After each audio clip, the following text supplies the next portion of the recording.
They didn't make a cookie-cutter quarterback in the 70s. You had the pretty boys, you had the clunky guys who were jalopies, you had the big buck studs, you had the really God Squad guys. You had a little something for everybody.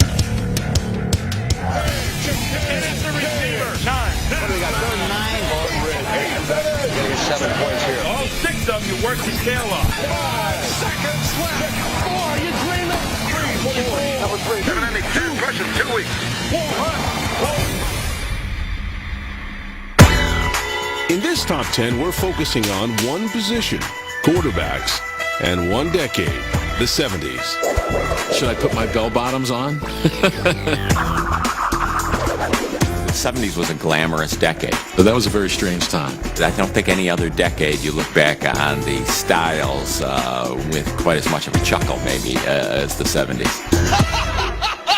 The big hats. The shirts with the collars that came down to here. Polyester was big. You know, I had a lot of polyester pants and shirts. The fur coats. The boots, the belts. The beards. Flowered shirts. Big Fu Manchu. The urban cowboy. And the Nehru suits. Remember those? Yeah, man. The high-heeled shoes. I mean, guys actually wore shoes with heels on. Yes, I did, and I think even somewhere in a closet I saved a pair. Jumping jeepers! What's the matter with you guys? It was just, it was crazy, man. The 70s gave the NFL a fresh look, too. New stadiums, new teams, new turf, and new quarterbacks. I just remember what a badass some of the quarterbacks were. But the 70s was not a golden age for passing. It was just a different game. I mean, even the 50s and 60s saw more passing than the 70s did. You were dealing with a whole set of rules that made being a star passer different than today. In the 70s. Come on, everybody paying attention. If it was 3rd and 14, I could sit the corner down at the sticks, and if you went to try to go by me, I knocked you down. That was prior to 1978, when the NFL made it illegal to hit a receiver further than 5 yards from the line of scrimmage. You're not going to knock anybody down doing that, darling. Despite the dead ball era, there were some bad quarterbacks in the 70s. So here's our list of the top 10, and these aren't just the QBs who had the most wins or best stats during the mid-decade. The guy has to embody the flair of the 70s. So you have to have some personality. You have to be of the decade. That's a tough list to put together. Oh, I'm going to love this one. I'm going to love this one. Let's go. The number 10 quarterback of the 70s, Archie Manning. I don't know if Archie belongs on the list other than the fact that he sired Peyton Manning during this decade. Peyton, who's your favorite football player there? My dad. Kids now think of Archie as Eli Manning's dad or Peyton Manning's dad, but this guy did have a history before that. He was a good player. Before going all in the family, Archie Bunk Manning was a 2-time Pro Bowler, and he was the 1978 NFC Player of the Year. I guarantee that every time a team played the Saints, they worried that Archie Manning was going to go off that day. I remember watching Archie Manning as a kid and thinking, wow, this guy can pretty much do it all. Where you can just close your eyes and see him running around and running around and running around. He's so much different than his sons because he was so mobile and so athletic. And he would have, you know, a couple of great games a year where he single-handedly carried his team to victory. When Archie Manning went to the Saints, everybody expected great things from Archie. Manning's career at Ole Miss was swell enough to make him the number 2 overall pick by the Saints in the 1971 draft. Look, when you're picked that high, you're going to go to a team with a poor record. That they never got players after that either. He should have hired an Indian Kemosabe because he was the Lone Ranger. They never really improved, and they were a doormat all through his career. I do think that Archie Manning should be much higher on the list.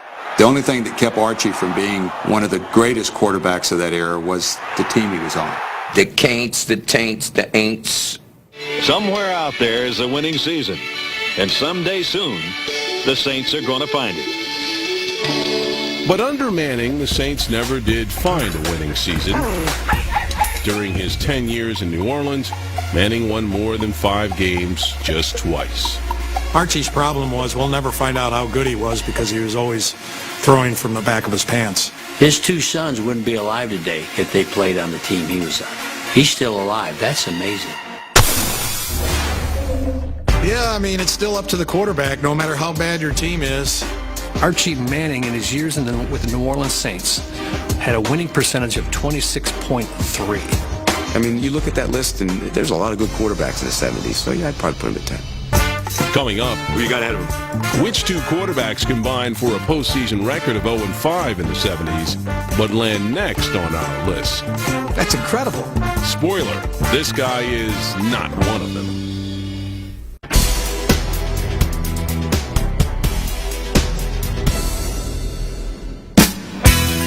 By the mid-70s, mobile quarterbacks were hip, and when it was time to book, New England's Steve Grogan wasn't afraid to stick his neck out. I believe he had the longest neck of any quarterback I played against. Neck and neck with Grogan was the nimble-footed Jim Zorn, who led the expansion Seahawks to their first winning season in 78 and 79. It was the early stages of the franchise, and he was the perfect quarterback for that team. He's still an iconic figure in the franchise history. An athletic quarterback who followed an icon in Baltimore made it to number 9 on our list. The number 9 quarterback of the 70s, Burt Jones. He was as good a talent as I've ever been around. He could throw it through a car wash and not get the ball right. John Riggins called him the toughest competitor he'd ever seen. Might have been the best pure passer. One of the great forgotten players in NFL history. Burt Jones follows Johnny Unitas. He's the guy who follows the guy. Did we find the guy when we got this guy?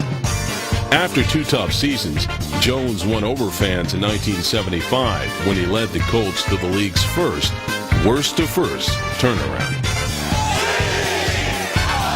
The brilliant reversal in form from a year ago to win the Eastern Division Championship.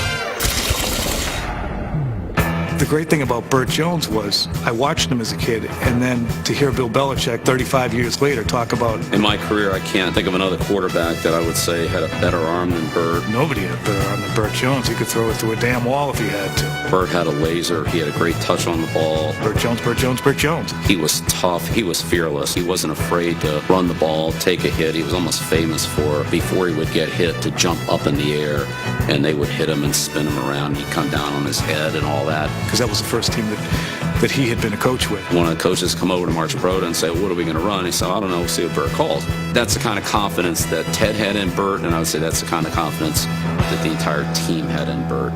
He was special. Look inside. Ivory's a basic natural soap without heavy perfumes and deodorants. Our number 9 quarterback was clean, but he wasn't just a pretty face. Burt's got all the ability and the talent that anybody that's playing the game right now possesses. He knows how to run an offense. You got a lot of respect for him. We did a research study to figure out the best quarterback seasons in NFL history, and the number 1 season was Burt Jones in 1976. Player of the Year, Burt Jones threw for 24 touchdowns and was the league's only 3,000-yard passer. For 3 years there, he was maybe the best quarterback in football. 3 playoff losses and a shoulder injury not even Hawkeye Pierce could fix kept Jones from a higher spot on our list. He had the misfortune of being in the same era as a great Pittsburgh Steelers team, a great Oakland Raiders team, and then the injuries. I don't know what happened. We didn't have MRIs. X-rays wouldn't show it. In those days, you almost had to have exploratory surgery. Whatever happened to his shoulder, probably a torn rotator cuff, they never operated on it. They kept thinking it was going to heal. He kept coming back, playing great, getting re-injured. Kept coming back, getting re-injured. Basically, his career was ruined. He's going to go back in there and give it another try. The hurting Jones has a little time, fires, and it's caught by Carson. One of the guttiest performances by a quarterback. To me, Burt Jones is in the Hall of Fame if he doesn't get hurt. Had he not been banged up, certainly would be somebody we'd be talking much higher on our list. The number 8 quarterback of the 70s, Ken Anderson. We've got Ken at number 8. Who do you have ahead of him? Kenny was the guy who didn't make mistakes. That guy was very, very accurate and efficient. He was marvelous. He was wonderful. He was one of us. He was not separated from us like a lot of quarterbacks. That guy was a baller. If I had a son who was right-handed and I want him to watch somebody just perform, watch his footwork and watch his arm, if you want to copy somebody throwing the football, Kenny Anderson would be as good as any. Number 14 is quarterback Kenny Anderson, the field leader of the Cincinnati Bengals. This young man out of Little Augustana College can do it all. Anderson was hot like WKRP's Johnny Fever on a Monday night in '75, throwing for a career-high 447 yards. But this four-time Pro Bowler was known more for accuracy than distance. Ken Anderson's numbers blow away most of his contemporaries. He was completing 62% of his passes at a time when the NFL average was 52%. When we did the research study on the best quarterback seasons of all time, Ken Anderson had 2 of the top 10 seasons, 1974 and 1975. In 74, he led the league in both completion rate and yards per attempt. He had a plus 10 win-loss record for the Bengals. I mean, when you win 91 games for the Bengals, you belong on some list. Plus, great mustache, very 70s. He was running a Bill Walsh offense before anyone knew who Bill Walsh was. He was, in a lot of ways, I think, a prototype for what Bill Walsh wanted at the position. Bill and I spent a lot of time working together. Anytime you take a kid out of Augustana College, it's going to take a while for him to come into the National Football League. And we spent a lot of times on basics and looking at film. He was one of these guys that if you could ever get a bead on him, you could get to him. But it was the 1-2 drop, boom, and he just dinked us all the time. We could never get to this guy. Thanks to you, it works. For all of us, the United Way. Kenny wasn't one of those quarterbacks that you just wanted to go kill. He was a good guy that they respected. Though Anderson was righteous, his Bengals were 0-2 in the playoffs during the 70s. We weren't good enough around him. I'm willing to admit that. You had to go through Pittsburgh, and there was no way you were getting through Pittsburgh at the time. But still, some think his spot at number 8 on our countdown is totally bogus. Ken Anderson at number 8 for the all-time quarterbacks of the 70s is just an absolute travesty. Ken Anderson needs to be higher on this list. You know, he's not a Hall of Famer, but I think he was one of the real good quarterbacks in the 70s. That's too low for Ken Anderson. I think he should be in the Hall of Fame. There's a big push for it, and he should get in there. Coming up, we keep it weird and get even more dazed and confused when our countdown continues. He can hit a gnat in the ass with a football from 40 yards out.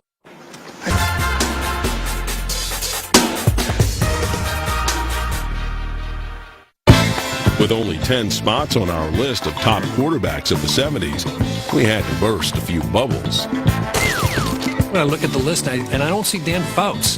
Damn it. So, I have a little trouble with that. Son of a... Yes, Dan Fouts is a Hall of Famer who quarterbacked 7 years in the 70s, including a 4,000-yard All-Pro season in 1979. In 79, they were the best offense in the league, one of the best in history. But most of his career was played in the 80s, including 5 of his 6 Pro Bowls. If we could have extended the list, Fouts likely would have been our number 11. 11, that's okay. But like it or not, this is only the top 10, so let's keep on trucking. Number 7 quarterback of the 70s, Billy Kilmer. For anyone now to look at Billy Kilmer and be told that that was one of the great quarterbacks of a decade, they're going to have a hard time with that. They see Cam Newton. Unbelievable football. Like he was running an obstacle course. And they see Billy Kilmer. Put those two guys side to side. See what you got.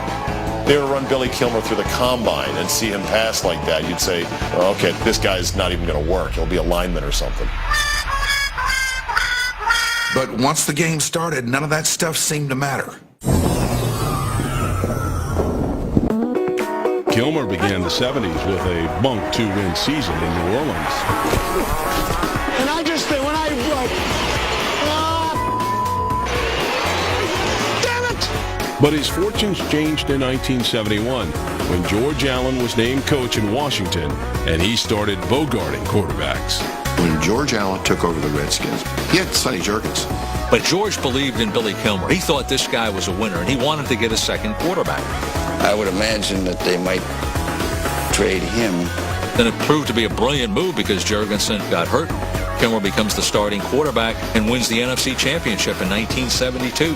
Turned out to be one of the great acquisitions in history.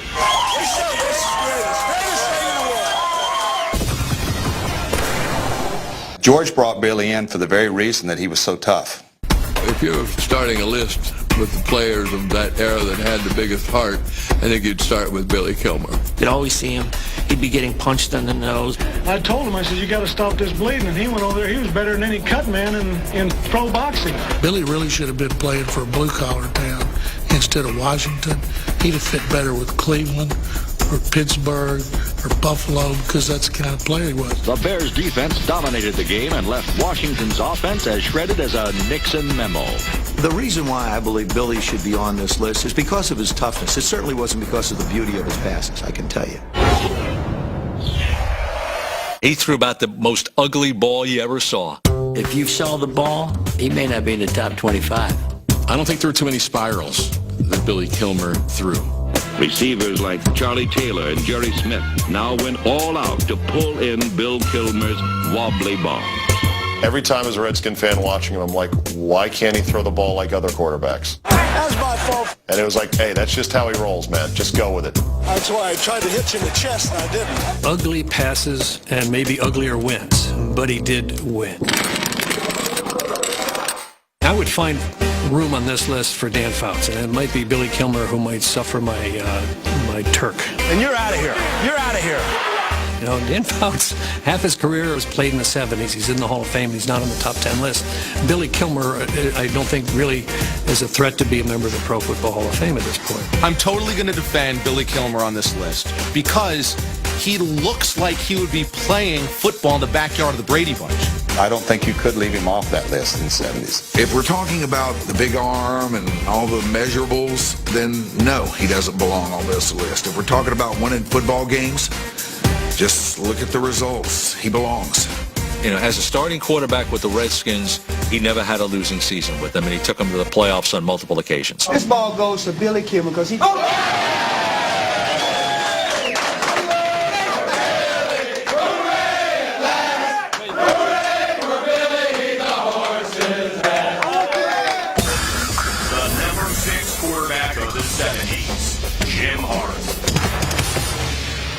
Cardinal cool in the hottest situations is a matter of heart. Quarterback Jim Hart. Jim Hart was the guy who had decent receivers. He always connected on his passes, never won games.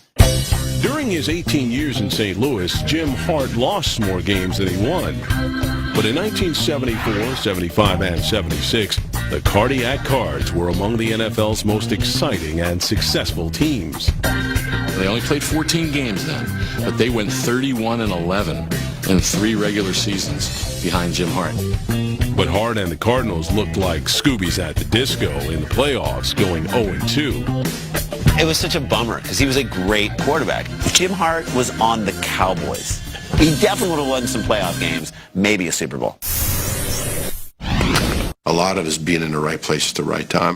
And one dynamite place to be for a quarterback is under the tutelage of the mad genius, Don Air Coryell. We drank the wine, we ate the crab. When Coryell wasn't talking to a phone on a tree, he was dialing up the most advanced passing offense of the decade. And Don would always be yelling, throw it. I mean, it'd be 3rd down in inches or 4th down in inches, and he'd say, throw it. And I'd say, okay, Don, okay. Coryell's bombs-away style attack helped pile up the numbers. Only one quarterback on our list passed for more total yards and yards per game than Hart did during the 70s. That Coryell offense, everyone associates it with San Diego, but it really started in St. Louis. And of course, the biggest thing is the trigger man, the guy playing quarterback. I think that's a pretty good spot for him. You know, some would argue it should be a little lower, but I think that's a very, very good spot for him. I have a real issue with Jim Hart being on this list. He played for 18 years. You know how many of those seasons he had more touchdowns than interceptions? 3. He's number 6 on the list. You guys are out of your mind. I'd probably move him up. No, Jim would be a little lower than, in my opinion. Hart was a guy I think people always underrated. For a couple years, Jim Hart was as good as anybody in the game. Hey, man, give me 5. Well, we're about to. And trust me, this cat is far out, man. The great quarterback, a money quarterback, this guy, please.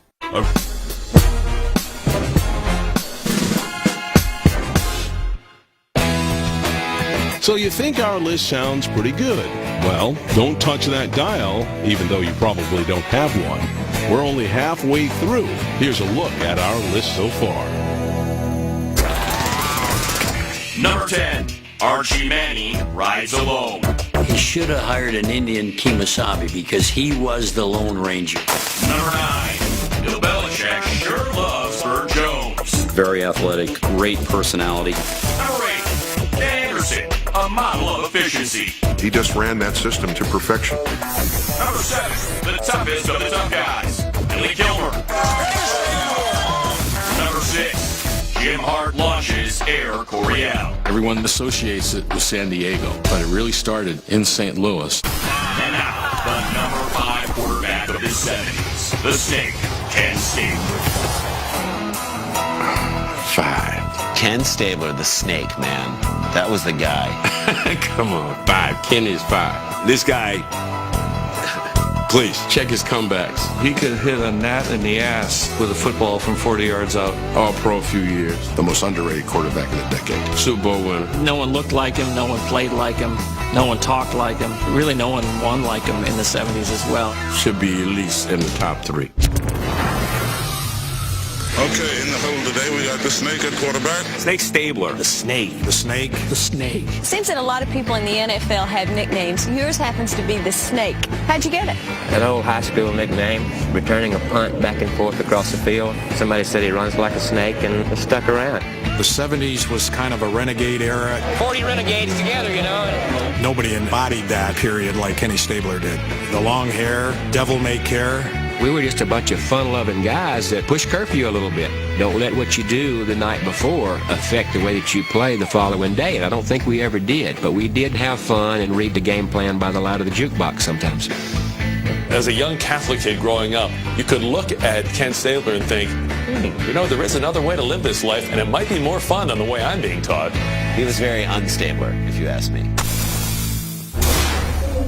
I'm a kind of a percentage passer. I throw a lot of things that percentage throws. He was a perfect guy for that tease him, then go long. He was deadly accurate with intermediate passes with Fred Biletnikoff or with Dave Casper. He's got Casper! But then Cliff Branch and he just had this symbiotic relationship.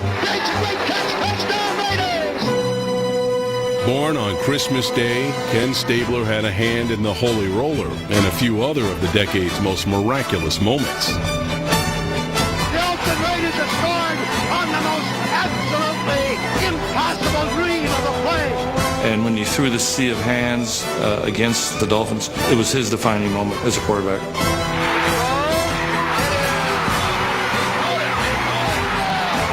Do I have to talk about Ghost of the Post? My memory of him will always be the double overtime game on Christmas Eve when they beat us. Casper makes it over the shoulder catch. He was one of those players that would capture the moment of greatness. What he had was a great insight, a great ability to make the big play when he needed to. Always a showman, our number 5 quarterback led the Raiders to 5 conference championship games and a win in Super Bowl 11. Yasha Heifetz never played a violin with more dexterity than Kenny Stabler is playing the Minnesota Viking defense. Every time we play, we always give the people $8 worth or whatever the tickets cost. I had all these ideas. You know, let's do this. We'll get it up. Boom. He goes there. You go there. So I'm facing the field, and Stabler's facing me, and he says, "You know what, John?" I go, "No, what? Yeah, what? Yeah, what are we gonna do?" Go. And he goes, "Yeah, the boy says these fans are getting their money's worth today, aren't they?" 5? Come on. I just think he had it all. What a joke. Guts of a burglar. I'd rank the Snake number 1. It's a crime that Kenny Stabler's not in the Hall of Fame. A joke. Get this thing right, guys. The number 4 quarterback of the 70s, Bob Griese. You don't agree. What? Bob certainly had physical skills and was gifted as a quarterback. What? He was just like a surgeon out there. What? He was the master chess player. He was the guy that was moving all of the parts around. 4?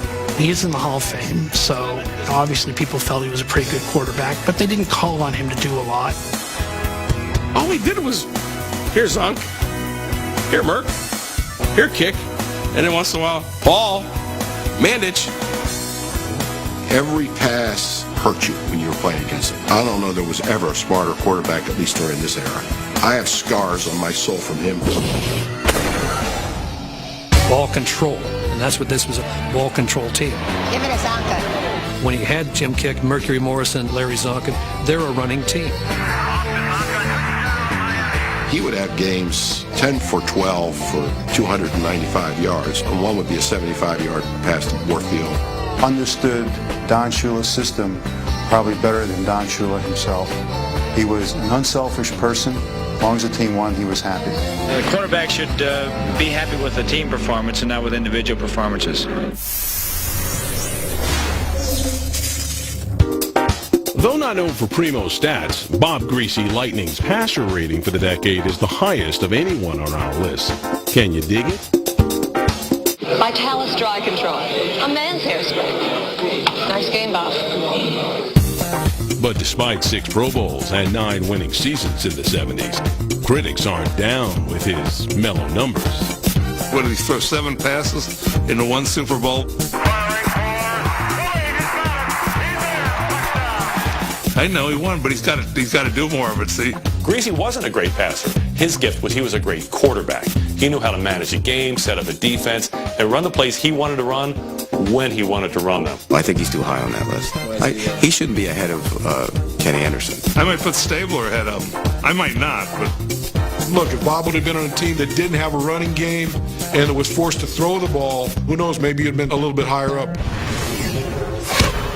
Bob Greasy kept a little secret through the early part of his career. He was actually legally blind in one eye. He always struck me as more of a guy in the control room at Cape Canaveral than he was a quarterback. He was coming off a mediocre season when he finally started wearing the glasses. Obviously, everybody knows you've been wearing glasses this last year. What kind of response have you gotten? I got a lot of letters from a lot of parents saying, for once I can get my kids to wear their glasses. Well, Bob, if a professional quarterback can wear glasses in front of millions of people on a Sunday afternoon or a Monday night, so can a network sportscaster. This is Phyllis George for CBS Sports with Bob Greasy in Miami, Florida. Up next, come on guys, the most controversial ranking on our list. Well, that's a tough one. You're going to throw people for a loop with that outcome.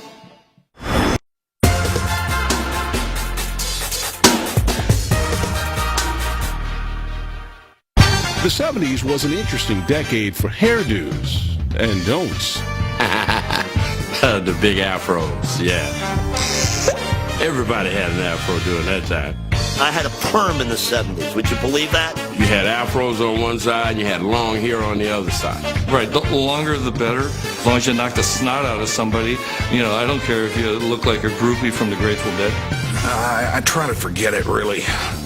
Longtime Oiler Dan Pastorini had the locks and lifestyle to make our list. I was a young teenager at the time. I remember looking at Dan Pastorini and thinking, let's see, he plays in the NFL, he plays quarterback, and his wife is a Playboy model.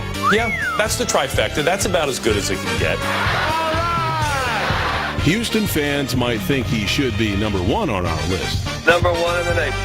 And though Pastorini was hipper than the Mod Squad, he only made 1 Pro Bowl, and he never threw more touchdowns than interceptions in a season.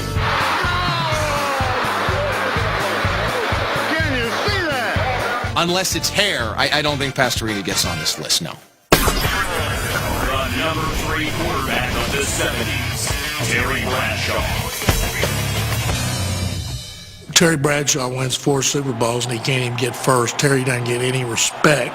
Of course, he can't spell respect. I don't know what more you can do than Bradshaw did. He was in 4 Super Bowls. He won 4 Super Bowls. Although there was a time early in his career where the defense did have to score for us. Before Bradshaw was the big ragu in Pittsburgh, he was a buzzkill for the Steelers.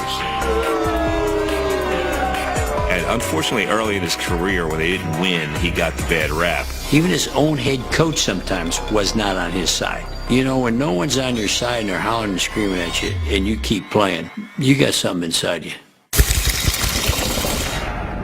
He was not a Pittsburgh kid. He was a kid from Louisiana. Did I think he lit it up off the field? No, he always seemed a little socially awkward. When he got on the field, was he a killer? Were they afraid of him? You're damn right they were. From 1972 to 79, Bradshaw won over 75% of his regular season games and went 14-4 in the playoffs.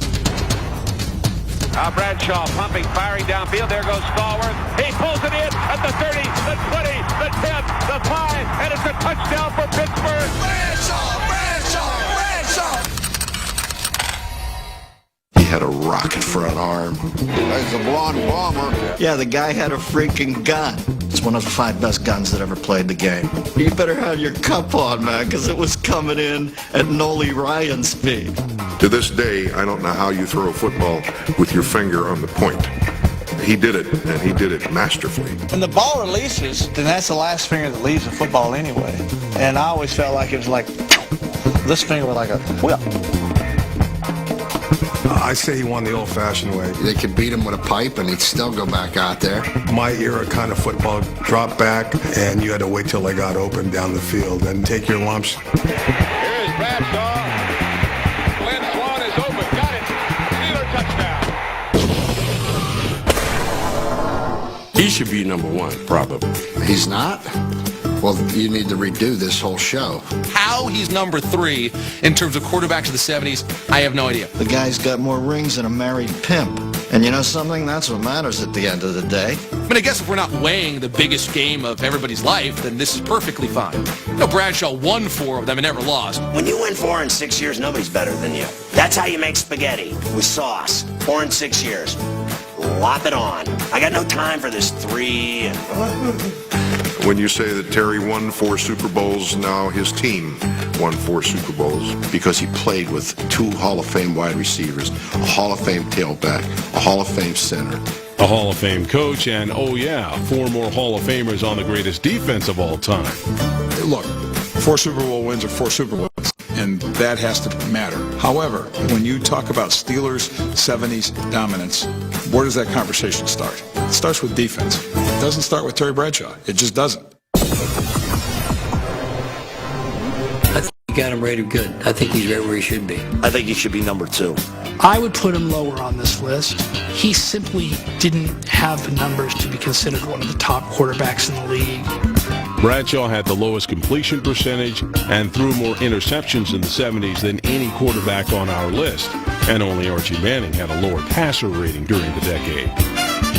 But I'm comfortable with the idea that when a guy wins 4 Super Bowls, we put him high on a list of top quarterbacks. I understand how that works.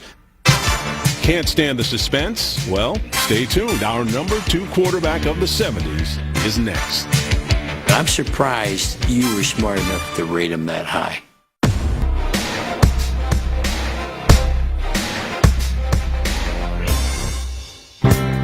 A few players fell short of our list because their best days were behind them. In the 60s, the Rams' Roman Gabriel went to 3 Pro Bowls, but in the 70s, with Los Angeles and later Philadelphia, he lost more games than he won. That's how we won this game, a lot of fun! We were guaranteed controversy with another omission. That's a joke. Come on. Yeah, Namath is not on this list. After winning the Super Bowl in 1969, Broadway Joe's star began to lose its luster. By the time we get to the 70s, he's got no knees. He's playing for the Rams. Maybe his best moment is on the Brady Bunch set. With 5 Pro Bowls in the 60s and 4 more in the 70s, our number 2 pick was as groovy as Greg Brady's own room. The number 2 quarterback of the 70s, Fran Tarkenton. Number 2. I'd say the first thing that comes to my mind in the 70s would be, I don't know. You have to put him in a category all of his own. Let me think. His mobility changed the defenses. I'm just so flustered. First of his kind in terms of quarterback who could beat you with his feet as well as his arm. I mean, come on. Fran Tarkenton, baby. I don't have enough hands to clap when you say his name. I need more hands. Sometimes you just wanted to say, throw the damn ball. While his freewheeling style had others tripping, Fran Tarkenton made it to number 2 on our list by having the most passing yards and touchdowns and the highest completion percentage in the decade. He was like the little kid in the backyard, who just came up with plays and say, you go here and you go there, and don't worry about it. I'll make time so you can get open. He absolutely drove defensive players crazy. Tarkenton was a pain in the ass. He'd gamble. He'd run anywhere. He'd run up in the stands if he had to. On a hot day in the Coliseum, chasing Fran Tarkenton is not what you wanted to do. I always hated Tarkenton. I really did. That little wimp would run around out there for hours and hours and hours. I was always distressed when I saw quarterbacks when their protection broke down just to give up and fold themselves in the pocket and accept the 7 or 8 yard loss and go to the next play. And I just made up my mind when I got up to pro football that I was not going to give up on the play ever. The face of Francis Tarkenton, perhaps the best quarterback in football today, one of the best of all time. Though our number 2 quarterback won 6 division titles in the 70s, going 0 for 3 in the Super Bowl was a real bummer. He was a great quarterback. But again, when it came down to the ultimate test, he didn't win it. Sometimes you think you'll never get to the Super Bowl, and then when you get there, you think you never will win it. Every team you lost to was better. The 73 Dolphins. The Dolphins have now established clear superiority in this game. The 74 Steelers. The 76 Raiders. They were all better. Not even debatable. No question about it. A tremendous quarterback, and I would never penalize him for not winning a championship. After all those Super Bowls Fran Tarkenton lost, I think he should be happy to be the second best quarterback. To have a guy with 4 rings versus a guy with no rings, you can't have Tarkenton ahead of Bradshaw. I'm surprised you were smart enough to rate him that high, because most people don't get it. Do you? Remember, when he retired from the game, he held all 4 major passing records in attempts, completions, yards, and touchdowns. Fran rolls to the right, dumps it out, caught by Ford, and a touchdown! Tarkenton's record-breaking 291st career touchdown pass. Should he be ahead of Terry Bradshaw? I can't put him ahead of Stabler. I just can't. No. Well, I don't know who could be 1 if he's 2, because he was the best. Coming up, the number 1 quarterback of the 70s.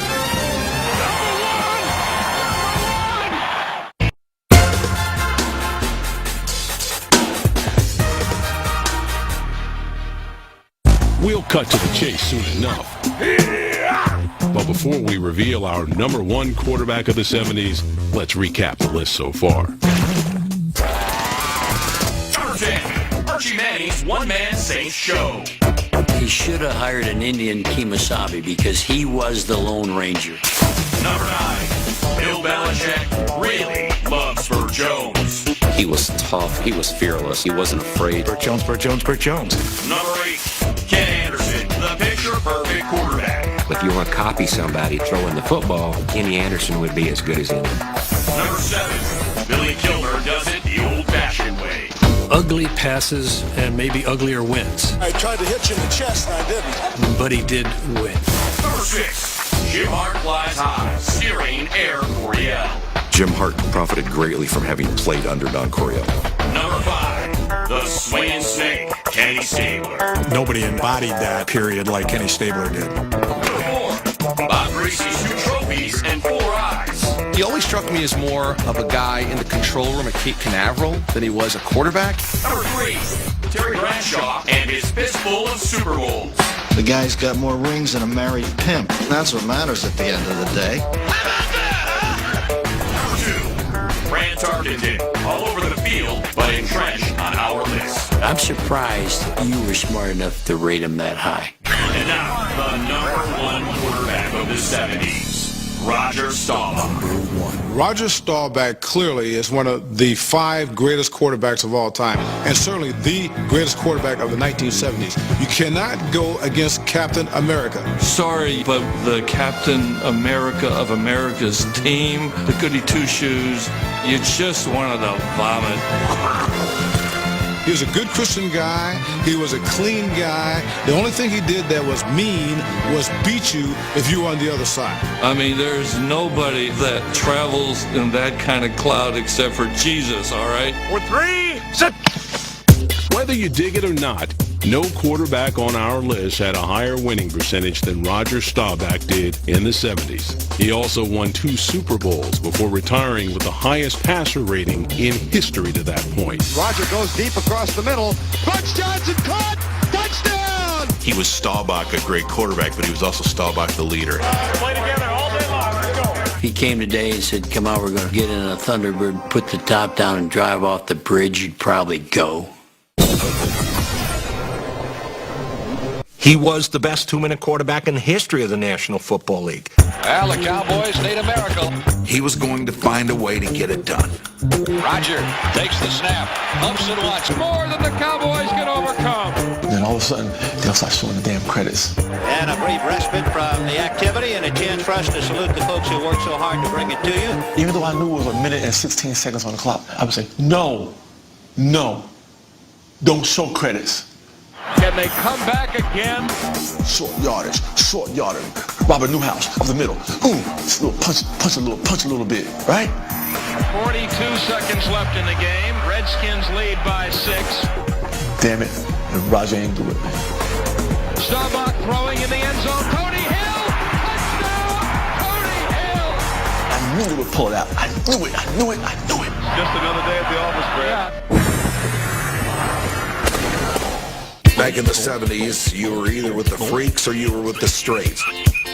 Well, he was decidedly with the straights. He had this choir boy image, although he wasn't a choir boy. You know, I enjoy sex as much as Joe Namath. Only I do it with one girl. Staubach was the antithesis of the 70s. Staubach indeed lacked the mid-decade attitude and haircut, but he provided plenty of razzle-dazzle with his legs and was surrounded by enough America's team flash to gain style points on our list. Even when they broke the huddle, they went down, they came up again, and went back down again. Coolest thing in the damn world, man. That's like making love to a lady, man. You come in the room, you lay on top of her, kiss her forehead, you get up and do something else. You come back to it, let her marinate, throw the lady off, throw the defense off. There really wasn't anybody in the 70s that would deserve to be #1 more than Roger Staubach. You're serious, right? You're going to give it to Staubach? Whoever's making that list is a resentful Dallas fan. I got to go Bradshaw one because Bradshaw owned Staubach. Head-to-head with Bradshaw. Bradshaw won 2 Super Bowls and Staubach lost 2 Super Bowls. I don't know how I would argue with that. But even when he lost, he fought down to the final second, and it was defeat with honor. Boy, this Cowboy team has not quit. They never do anyway. He just needed a couple more minutes, and I think he would have beaten the Steelers in both of those Super Bowls. When Roger goes to bed, when he picks his rings off, you hear plunk, plunk. When Terry goes to bed, you hear plunk, plunk, plunk, plunk. End of discussion. The way that he handled himself and defining himself as a quarterback, I would place Roger Staubach as #1 in the 70s. Staubach had fewer rings, but he topped Bradshaw in every major passing category during the decade. You look at some of the seasons that Roger Staubach had, where he only threw a handful of interceptions in a season. Incredible accomplishment at a time when the other Hall of Famers have 15, 20, 25 interception seasons on their resume. He's got the stats, and he has the leadership, and he has the wins, and he has Super Bowls. So he's got every part of the argument. You could fly over the cuckoo's nest picking apart our countdown. Who is doing these lists? Evidently, they were not born during the 70s. I look back at these, there's some really losers in here. Ooh, 70s a tough decade for QBs, wasn't it? Woo! Billy Kilmer? I mean, let's face it.